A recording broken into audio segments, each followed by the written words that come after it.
CBS World News brings you the early morning reports of its correspondents at home and abroad. Here are the highlights of the biggest news received up to 8 a.m. Eastern Wartime, Monday, October 26th. Imperial Eighth Army holds its gains in Western Desert. Major tank battle imminent. Russians ward off new German assaults in Stalingrad. Gain more ground to the northwest. United States bombers raid Hong Kong twice from China bases. Flying fortresses destroy more Jap shipping in Southwest Pacific. Now here is Jay Sims. Before calling in London, here are the latest reports from General MacArthur's headquarters. His latest communique tells of another heavy attack by our flying fortresses on the big Jap base at Rabaul, New Britain. Shipping again was the target, and a Jap gunboat was sunk, while 3 medium-sized merchantmen were badly damaged. That's a total of 100,000 tons sunk or damaged by the fortresses there in the last 3 days.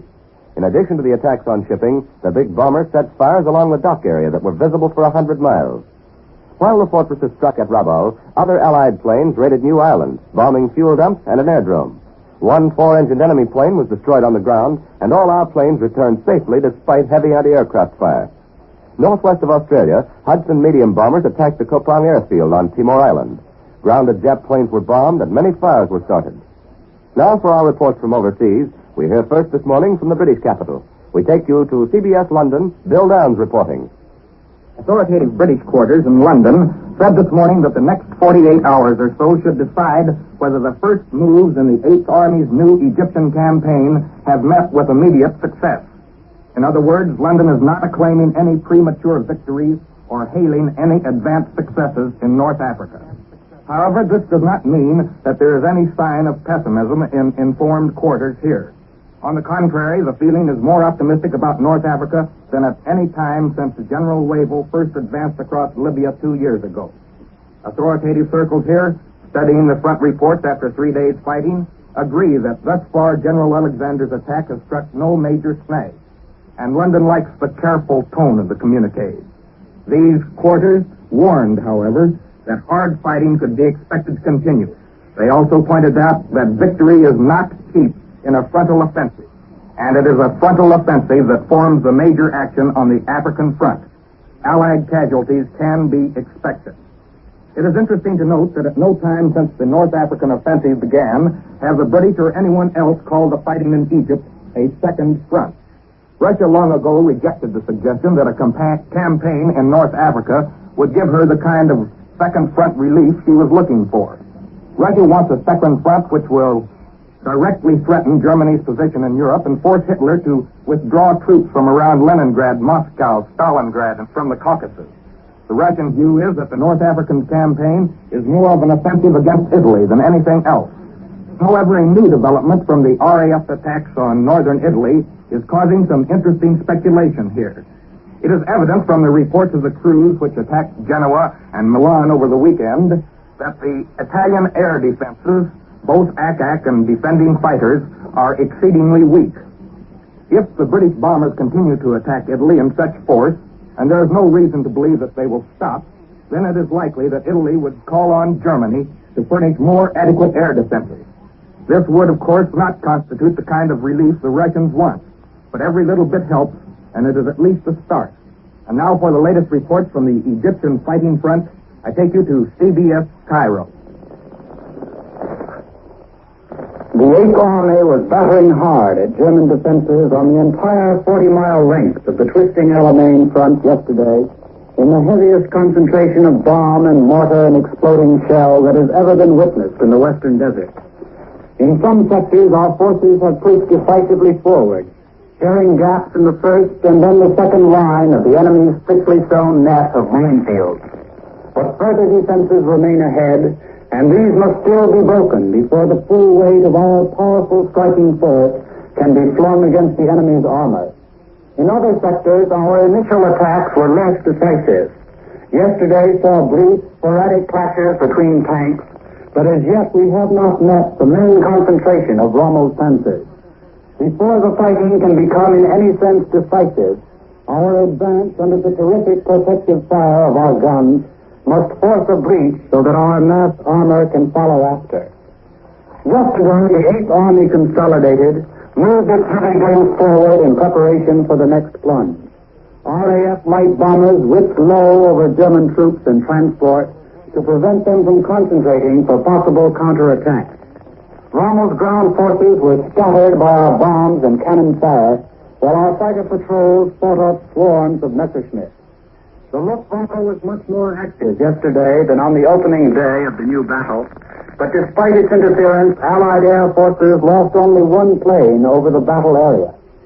Shortly after sunup, the first fighter mission of the American Desert Air Task Force tackled 6 Messerschmitt 109s and without loss to themselves shot 4 of them down in flames. Credited with the victories in this dawn kill are Major Clement Wheeler of San Antonio, Captain Clay Bilby of Skidmore, Missouri, Second Lieutenant William Beck of Nashville, and Second Lieutenant Lyman Middleditch, Jr. of Union, New Jersey. Long-range fighters of the RAF had a big day hunting for enemy shipping down the African coast. They roared in over a merchant ship near Tobruk, left both ship and escorting destroyer smoking, and shot down 2 Junker 88s and a Dornier 24. Later they returned to the kill with a South African light bomber formation. And with a salvo of bombs flat on it, the transport ship blew up in a single shattering explosion and disappeared. Soon later, long-range fighters encountered 33 troop-carrying Junker 52, nosing along southward under heavy Messerschmitt escort. Greatly outnumbered, the British fighters drove to attack, knocked 4 Junkers into the Mediterranean, and damaged many more. Allied warplanes downed a total of 15 enemy craft yesterday against the loss of only 3 of their own. This is Winston Burdett in Cairo, returning you to CBS in New York. Next, for the news from the Soviet capital, we take you to CBS Moscow. Walter Kerr reporting.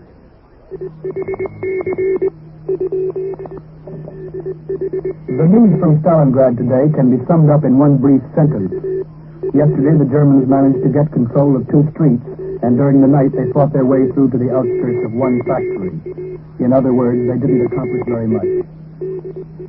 We heard today something about Russian reserves that are being brought up from across the Volga into the city. Usually they cross the river at night. They see the ruins of buildings through the red light of smoldering fires. They hear the screech of mortar bombs and the hiss of flying shells. The flaming bursts light up the streets and sidewalks, showing men and women huddled for protection against the walls. The reserves march through toward the outskirts, up to a command post, which is usually a dugout lighted with the flickering flame of a half-burnt candle. Their documents are checked, and then the men get 2 days of special training. For no matter how much experience the troops have had in the field, street fighting has its own characteristics. It requires special training. Russian officers figure that 2 days is about enough. In that time, the reserves dig trenches, grow accustomed to shell fire, inspect damaged German tanks, and discover their vulnerable spots. Of even more importance is a close study of the battle area. You men must know the nearby streets, which houses are still standing, which ones are held by the Germans, and which ones are held by their own side. They must know the backyards, the cellars, the alleys, where the trenches run, where the minefields are.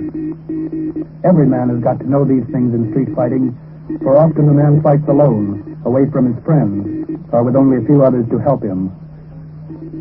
They say that it takes 2 days to learn all this, and in the same period of time, a soldier learns whether a shell will pass over his head or explode nearby. That it's safer to duck under dive bombing than to run. That when hiding to escape dive bombers, it's better to keep your eyes open. Otherwise, you might get a bayonet or a bullet in the back, for the Germans attack about the time the dive bombers come. The Russians have been bringing reserves into the city now for weeks, giving them their 2 days special training, then putting them into the line. They come from across the Volga into burning Stalingrad. On the way, they pass the wounded, coming out to field hospitals. And their coming is another reason why Stalingrad is still held by the Red Army. Why yesterday, after 24 hours of fighting, the Germans got control of only 2 streets and reached the outskirts of only 1 factory. This is Walter Kerr, returning you now to Columbia in New York. And that was Moscow. Now for the news from our own nation's capital, we take you to CBS Washington, John Purcell reporting. The Japanese have launched their offensive on land to recapture Guadalcanal. This time, the enemy is not just feeling out our lines. They're attacking with tanks and heavy artillery. The latest Navy communique reports that the Japs started swinging their heavy punches last Friday night. Their strategy was to turn our western flank, but Army and Marine troops broke up 4 enemy thrusts. The next morning, U.S. airmen, aided by artillery fire, threw back another Jap drive. However, despite the incessant pounding that the Jap fleet is taking, they managed to land additional reinforcements on the island. Meanwhile, the skies and the seas in the vicinity of Guadalcanal are filled with bursting shell fragments.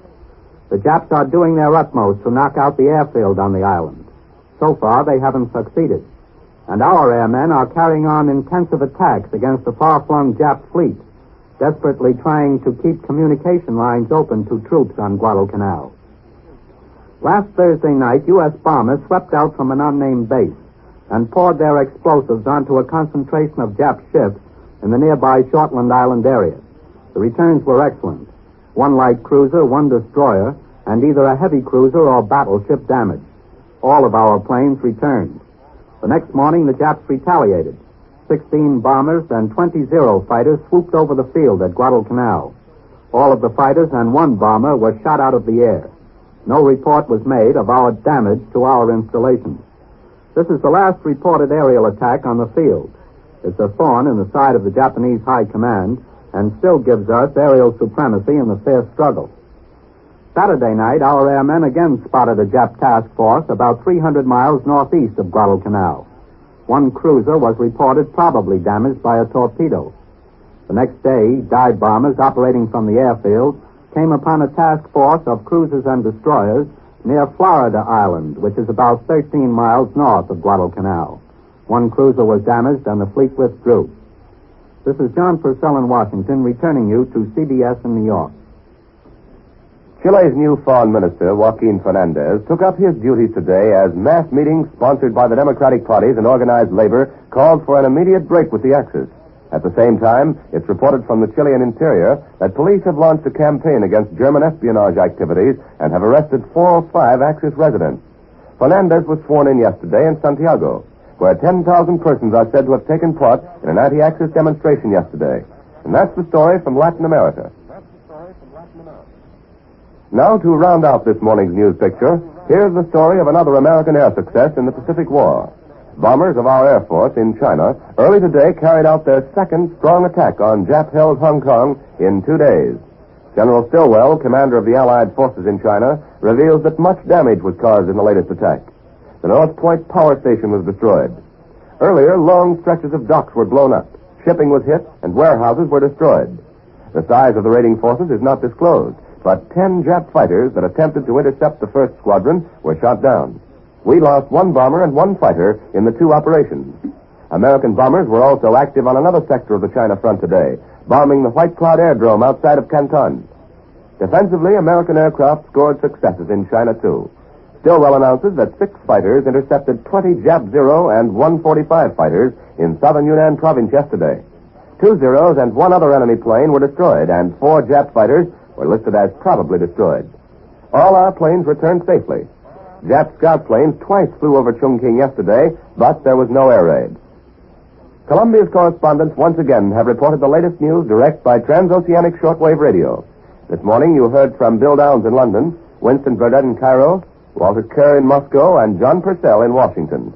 Jay Sims reporting for CBS World News. This is the Columbia Broadcasting System.